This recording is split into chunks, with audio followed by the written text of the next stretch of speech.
mentioned last week, or I guess before the Kentucky game, that your guys look forward to that challenge, as do you, of going on the road, and you learn a lot about your team.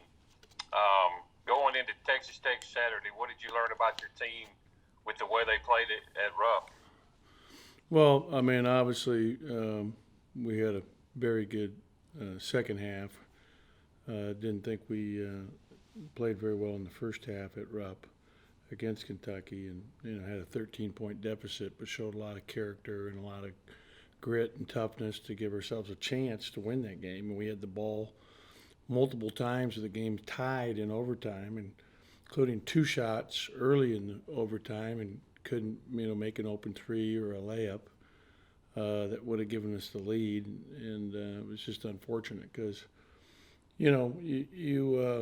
I feel good about how our guys competed and how they fought back and gave ourselves a chance to win. But at the end of the day, we didn't, and we need to get a road win. So now we've got another great opportunity against another team that's one of the best teams in the country, and Texas Tech, and a very difficult team to play against because of how good they are, and how hard they play, and how good they are defensively in particular. They're just one of the best defensive teams in the country, and Coach Adams does a great job, and a lot of other programs have copied his defense because it is so effective.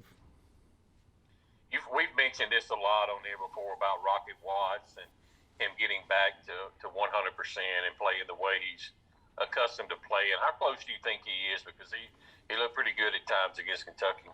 Yeah, I thought he gave us good minutes. He had 9 points, and he had a good practice yesterday. It was unfortunate when he got sick prior to the Ole Miss game, but he's I think going to have minutes increase for him, and we need him.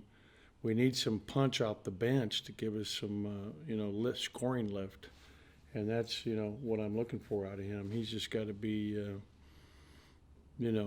aggressive to score, but at the same time take good shots. Andy, go ahead for a couple. Hey, Ben, you mentioned the Texas Tech defense. What kind of makes it so difficult in terms of, I mean, they've slowed down a lot of good teams this year. Well, you know what? First of all, they have great length, Andy. I mean, they're really long. I mean, they're starting team, their smallest guy is 6'6", and they're long. They're athletic. But then they have a scheme where they're really ball side oriented. They push everything sideline. They push everything towards the baseline. They have everybody. A lot of times, if you watch them on film, if you watch them play, if the ball's on the right side of the floor, for example, all 5 of their players are on the right side of the floor. So they're loaded up towards the ball and aggressively attacking any penetration that comes their way. So they're very, very good at flooding, the middle of the floor, and sitting in help, so it's hard to drive and penetrate. When you are against a team that kind of like floods the side the ball's on, does that like encourage skip passes? Yeah, it does, and it's something we have to look to do when it's available to us. And watching other teams that have played against them and had some success, that's one of the things that they've had to do, because it's like a zone, and the whole zone is shifted over. But when you get to the side of the floor, they try to keep you there and not let you back out of it. Theo, go ahead for a couple. I kind of asked a variation of the question a few weeks ago, but Joe Lunardi's projections today had you guys as the second team out, right behind Florida. How do you guys feel like your resume stacks up right now, and is that a fair assessment of how you guys have played so far? I mean, it is what it is. It's a long way to go, but the one thing I know is he's pretty close to correct each and every year. So what that's saying is we're right on the cusp, and we need to get some big wins here, down the stretch of our season. I think we have 12 games left, this being the last non-conference game, and we need to get it done here down the stretch of our season to get ourselves on the other side of the ledger.